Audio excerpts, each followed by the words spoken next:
আসসালামু আলাইকুম দর্শক, কেমন আছেন আপনারা? থাম্বনেল দেখেই বুঝতে পারছেন আজকের রেসিপি। হ্যাঁ, আপনারা ঠিকই বুঝতে পেরেছেন। আজকের রেসিপি হচ্ছে হালিম। এই রমজানে হালিমটা কিন্তু খুবই জনপ্রিয়। যদি সব উপকরণ বাসায় থাকে, খুব অল্প সময়ে তৈরি করে নেওয়া যায় হালিম। তাহলে দেরি কেন? তো চলুন শুরু করা যাক।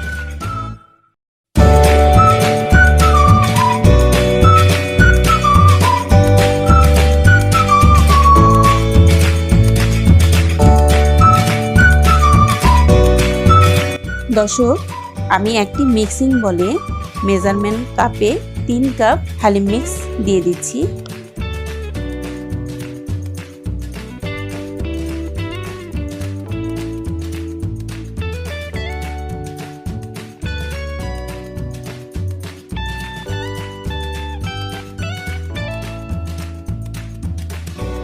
এখন আমি হালিম মিক্সটা গরম পানি দিয়ে স্প্যাচুলার সাহায্যে ভালো মতো মিক্স করে নেব।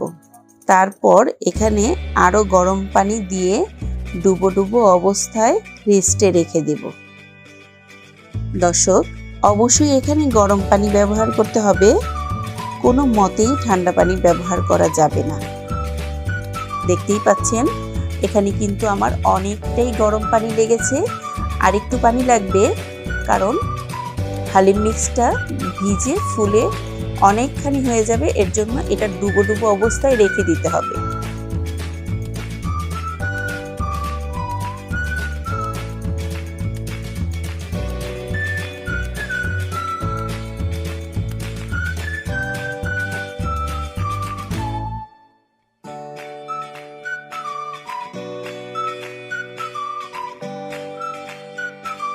এখন আমি 30 মিনিটের জন্য রেস্টে রেখে দিচ্ছি।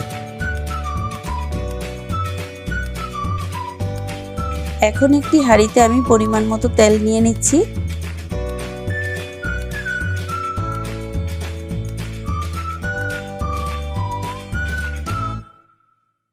দিয়ে দিচ্ছি পেঁয়াজ কুচি।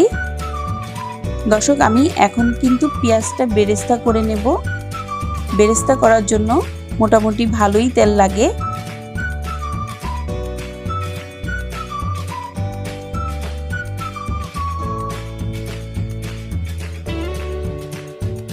দেখতেই পাচ্ছেন দর্শক, খুব সুন্দর বেরেস্তা হয়ে গেছে। এখন আমি কিছু পেঁয়াজ বেরেস্তা এখান থেকে তুলে রাখবো ডেকোরেশনের জন্য।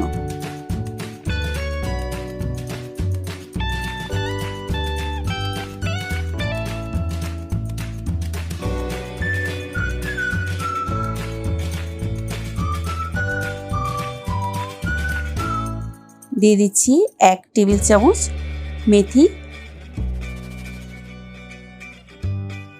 দিয়ে দিচ্ছি 2-3টা তেজপাতা। একটু ভালো মতো ভেজে নিচ্ছি। এখানে দিয়ে দিচ্ছি আমি গরুর মাংস। এখানে আমার 1 কেজি 200 গ্রামের মতো মাংস আছে।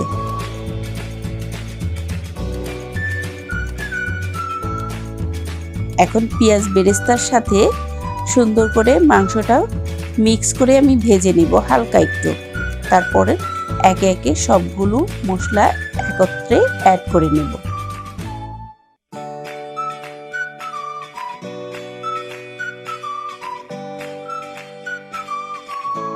দর্শক, দিয়ে দিচ্ছি 2 চা চামচ আদা রসুন পেস্ট। আদা রসুন পেস্টটা দিয়ে আমি একটু ভালো মতো নেড়ে নিব, যাতে নাকি মাংসর ভিতরে আদা রসুনের ফ্লেভারটা সুন্দরভাবে চলে যায়।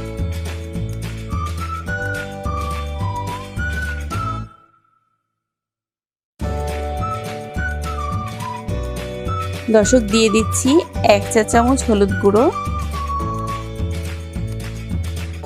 1 চা চামচ মরিচের গুঁড়ো, আর দিচ্ছি স্বাদ মতো লবণ।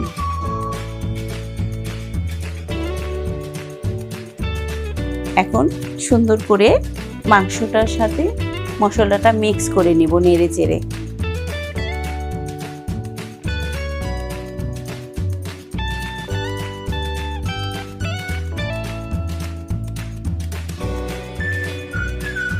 দিয়ে দিচ্ছি 3 চা চামচ হালিম মশলা।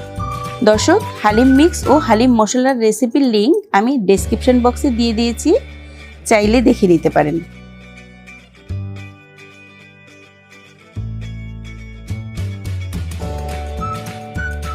দর্শক, আমি তেলের মধ্যে কিছুক্ষণের জন্য আমি মাংসটা কষিয়ে নেব ঢাকনা দিয়ে।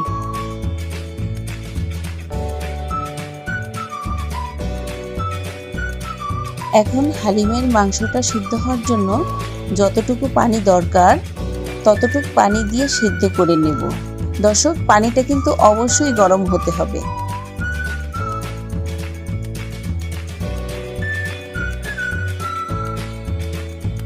দর্শক, আমি মাংসটা রান্না করার জন্য কমপক্ষে 20 মিনিটের জন্য ঢেকে দিচ্ছি। দর্শক, দেখতেই পাচ্ছেন আমার মাংসটা কিন্তু সেদ্ধ হয়ে গেছে।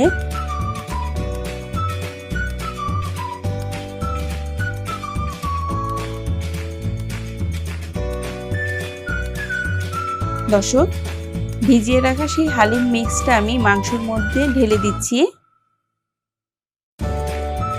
মাংসের সাথে ভালো মতো মিক্স করে আমি আবারও গরম পানি দিয়ে সুন্দর করে কমপক্ষে 20 থেকে 30 মিনিটের জন্য এটা রান্না করে নেব।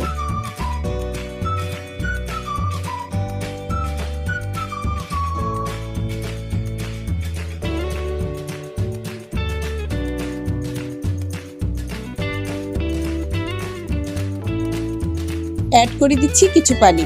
দর্শক, পানিটা কিন্তু অবশ্যই গরম হতে হবে।